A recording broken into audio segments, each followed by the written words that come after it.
Hey guys, did you know that I have a Patreon where you can support me and plus get awesome rewards? Or if you're thinking to yourself, but Julian, I want even more bang for my buck while still supporting you, you can pop over to my Redbubble and check out my awesome store with new designs appearing regularly. But for now, enjoy the video you're about to watch.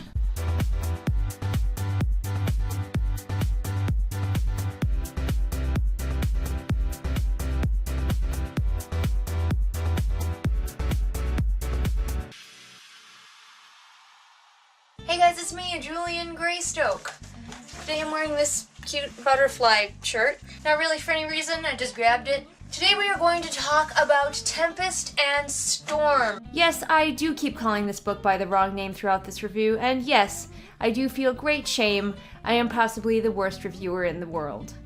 In my defense, I kept getting it mixed up in my brain with a book called Siege and Storm, which I have not read and do not intend to read. However, it is very popular on BookTube, so I see it around a lot. So now you know. Which is a big old deal to me because it is by Tamora Pierce. I love her. Those of you who have watched me for any length of time know that I am Tamora Pierce trash. My favorite series of hers is the Becca Cooper series, and I'm going to keep demanding that everyone at least read that one, if nothing else. Go give it a try, I think it's her best series. But today we are looking at Tempest and Storm, which is her latest book, which is about young Numair Salmaline, my major book crush from another series, the Emperor Mage series, which is also a pretty fun series. It's a little flawed, but it's still a fun read, and Numair, oh, so swoon-worthy. You guys know the problem with having glasses is that no matter where you put a light, it's gonna reflect off your glasses and annoy the crap out of you. Now that I pointed it out to you, it's gonna annoy the crap out of you too. Of course, I've also forgotten to do a synopsis, so this story is the tale of Numair, who is a mage from some of Tamora Pierce's other books, as I mentioned. He is a young boy coming up into his magical powers. He is very powerful and gets along well with gods and such. He goes to a magical school where we basically just get to watch him going through all of his lessons, learning his way. We have a little bit of him dealing with the slavery in the land and the gladiatorial arena, which is near his school, but it's pretty much just watching him come into his magical ability with the help of his two friends. Let's talk about this baby, shall we? I just kind of wrote things down again as I was listening because, as usual, I was listening to this as a recorded book because that's just how I have to get most of my books these days. This book was very slow. Very slow. Very slow. Which is gonna get to like my biggest complaint of this book. I'm not even gonna wait around. There wasn't really a plot, and that was weird. Pierce's books usually have a plot. There was inklings of something that could be a plot, like in the next book, but this one was just following these characters through their school days and through learning magic and everything like that. And that was fine because, hey, Tamora Pierce is good at writing characters and I usually love her characters and I was into these guys, but there was no plot. So if that's something that would bother you as a reader, I'm gonna say give this one a pass because even I was surprised that there was never anything. I thought maybe there was just a really slow start, really slow build. There's like basically nothing. I did of course love the references to characters from her other books. You know how whenever you're reading something that's a companion to other books that you've read, you feel very clever when you notice like all the little things that the author put in?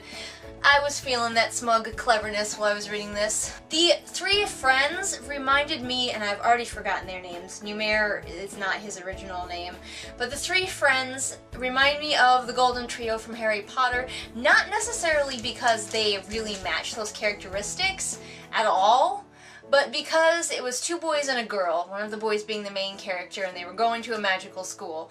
And then it got me wondering, why is it always two boys and a girl? Why isn't it a boy and two girls? Or all girls? Or all boys? Or, you know, why is it this? Why is this like the magical combination, the magical friend combination that so many books have? Okay, real talk. Tamora, it's called a penis. Okay. I should explain. Tamora Pierce is pretty renowned in her books for dealing with puberty and her characters going through puberty. And because her books have always starred female characters, she's really only had to talk about coming into your menstrual cycle. But since she has got a male character, a cis male character in this book, as he gets older he starts to get morning wood, for example. And, you know, sometimes he'll have an unfortunate erection when the girl he likes is around. And that's fine. I don't think Pierce does it super well, because even to me it feels like a woman trying to write a male character in this, you know, sometimes you can just tell, and that's what it feels like. And one of the big reasons to me that it felt like that is because she would not say the word penis. She just kept calling it a member. And I'm like, stop saying member. Stop. Yeah. I don't know why it annoyed me, but there's some inkling of mental health representation in this, especially one of the characters pretty clearly has depression. Unfortunately, I think that character, if I recall correctly, does not turn out to be a great person in the future, so that's a little bit troubling. But our main character may also have ADHD. It's not clear, but it's something I theorize. So that's something. I don't know how well it's done necessarily, but it's there. Pierce is, as always, good at writing adorable animals. There is a little bird in this. The bird is fucking adorable. I want one. The bird is my favorite character. Damn it, Pierce, and your cute animals, you get me every time. One thing that I noticed in this book that I really miss from her previous books, and I feel like should be present because we are in a magical school, is the colors of everyone's magic. In her previous books, Pierce was always starting to let you in on the color that everyone's magic manifests as, such as Alana and her purple magic. But in this one, only a few times, like I could count on one hand the number of times that someone's color of their magic is mentioned. And I really miss it because I feel like the color of someone's magic kind of informs that person a little bit, kind of lets you know a little something about them. And I wished that it was more in this book. Aram, I wrote it down and I already have forgotten, was Numaire's name when he was a kid. And I wish that he had a few more flaws. I know he's going to turn into one of the most powerful mages ever. And as an adult, he will have a very easy time doing things. Sometimes that power comes back to bite him. But as a kid, he's a little too precious. He's a little too good at everything. He's a little too much of just a complete goody-goody. And I wish that he was a more flawed character. I wish that there was something more to him. And sometimes I do notice that sometimes Pierce has a little trouble with flawed characters. Sometimes she is great. Spot on, nails it. And sometimes I think she gets a little too attached to her characters and forgets to give them some flaws. And I feel like that might be the case with Numaire. I wrote down, I don't remember this, but I wrote it down and it is kind of troubling. At one point, Aram encourages a guard to engage in racial profiling. So that's not great. I don't remember when that was. I have a vague memory of that moment, but... What? Aram? What? And the last thing I wanted to talk about is something that a friend of mine and I have been talking about. I have a friend who's also really into Tamora Pierce books, but we both were kind of reading this thinking, this kid doesn't seem to have the same skill set that he will have later as an adult. Baby Numaire seems to have a completely different skill set from adult Numaire, in that baby Numaire can do things that adult Numaire cannot do. And we know this now because my friend started rereading the Emperor Mage series, and she's like, yeah, it specifically says he can't do this kind of magic. So, did Tamora forget to go back and reread the Emperor Mage series to make sure that she got this character correct? Or B, is something going to happen to him in the next books that is going to rob him of some of his abilities? I guess we'll just have to wait and see.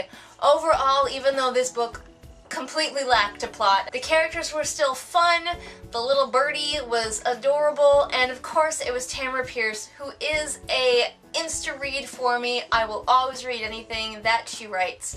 So I will definitely be continuing with this series whenever the next book comes out, which I hope that it does. Alright everybody, did you read this book? What did you think about it? Comment below and let me know. You are just here to get your gray hairs all over my black shirt, and I know it to be true. Don't forget that I post new videos Mondays and Fridays. All the links to my social media are in the doobly-doo for ease of clicking.